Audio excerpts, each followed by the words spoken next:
এই ভিডিওতে আমরা দেখব আমরা কিভাবে এরকম একটা মাইক্রোজব ওয়েবসাইট ক্রিয়েট করতে পারবো মাত্র 10 মিনিটের মধ্যেই।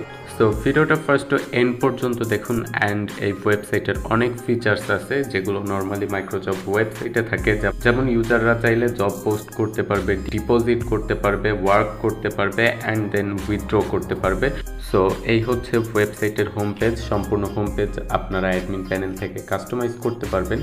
এছাড়া আমার অ্যাকাউন্ট ক্রিয়েট করা আছে, আমি এখানে লগ ইন করে দেখাচ্ছি। সো এই হচ্ছে ড্যাশবোর্ড অ্যান্ড মেনু থেকে আপনারা সমস্ত কিছু অ্যাক্সেস করে নিতে পারবেন। এখানে সাপোর্ট টিকেট ক্রিয়েট করা যাবে, উইথড্র করা যাবে, ডিপোজিট করা যাবে, জব ক্রিয়েট করা যাবে। ফিচার দেখতে পাচ্ছেন এগুলো কম বেশি সব মাইক্রোজব ওয়েবসাইটেই থাকে অ্যান্ড এটার অ্যাডমিন প্যানেল থেকে সব কিছু অ্যাক্সেস করতে পারবেন। সো আমি অ্যাডমিন প্যানেলটা দেখাচ্ছি। সো এখানে জাস্ট আমাদের ইউজার নেম লিখতে হবে অ্যাডমিন অ্যান্ড পাসওয়ার্ড লিখতে হবে অ্যাডমিন। এবার আমরা লগ ইন করবো। সো এটা হচ্ছে আমাদের অ্যাডমিন প্যানেল। আপনারা অ্যাডমিন প্যানেল থেকে যে কোনো ইন্টারন্যাশনাল পেমেন্ট গেটওয়ে অথবা বাংলাদেশি পেমেন্ট গেটওয়ে অ্যাড করতে পারবেন।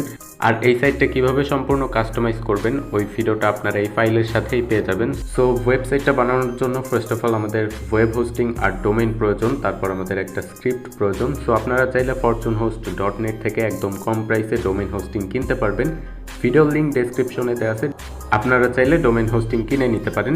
এরপর আমাদের প্রয়োজন একটা পিএইচপি স্ক্রিপ্ট, যেই পিএইচপি স্ক্রিপ্টের ডাউনলোড লিঙ্ক আমি ডেসক্রিপশনে দিয়ে দেবো, ডেসক্রিপশন থেকে ডাউনলোড করে নেবেন। সো ফার্স্ট অফ অল আমরা পিএইচপি স্ক্রিপ্টটা ডাউনলোড করার পর এবং ডোমেইন হোস্টিং কেনার পর আমরা সি প্যানেলে লগ ইন করবো। সি প্যানেল থেকে আমরা ফাইল ম্যানেজারে যাব।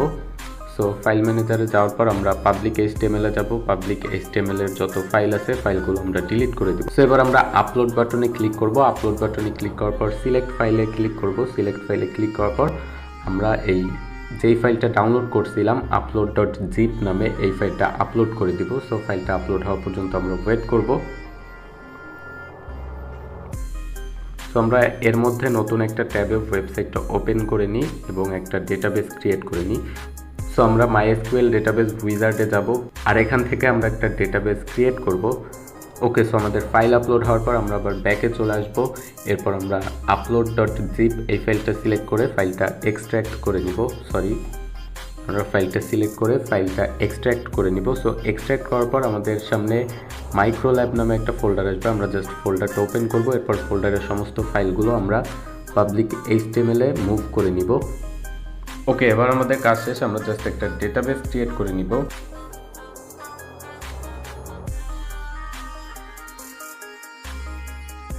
ওকে, আমাদের ডেটাবেস ক্রিয়েট করা শেষ। এবার আমরা নতুন একটা ট্যাবে আমাদের ওয়েবসাইটটা ওপেন করব। ওকে, সো আমাদের ওয়েবসাইট ওপেন করার পর দেখতে পারবেন এখানে 500 সার্ভার এরর আসবে, বাট ঘাবড়ানোর কিছু নেই। জাস্ট আমাদের ডোমেইনের নেমের শেষে ইনস্টল লিখতে হবে। ইনস্টল লিখে ডোমেইনটা ওপেন করতে হবে।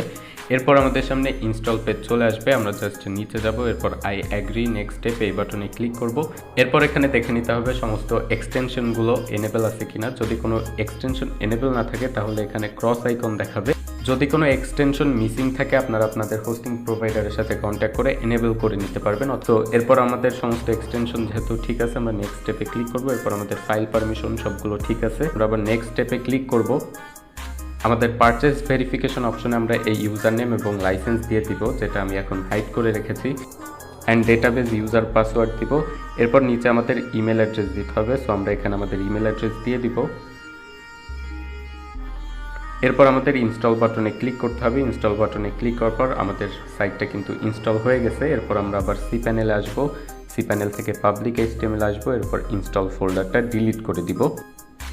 ওকে, সো এবার আমাদের ওয়েবসাইটে আমরা ভিজিট করব। দেখতে পাচ্ছেন আমাদের ওয়েবসাইট কিন্তু রেডি। আমরা চাইলে আমাদের অ্যাডমিন প্যানেলেও লগ ইন করতে পারবো। So that's all for today. এই ভিডিও ছিল এই পর্যন্তই। আশা করি ভিডিওটা ভালো লেগেছে। ভিডিওটা ভালো লাগলে ভিডিওটা লাইক করে দিবেন। চ্যানেলে নতুন হয়ে থাকলে চ্যানেলটা সাবস্ক্রাইব করে দিবেন এবং ফাইলের লিঙ্ক ডেসক্রিপশনে দেওয়া আছে।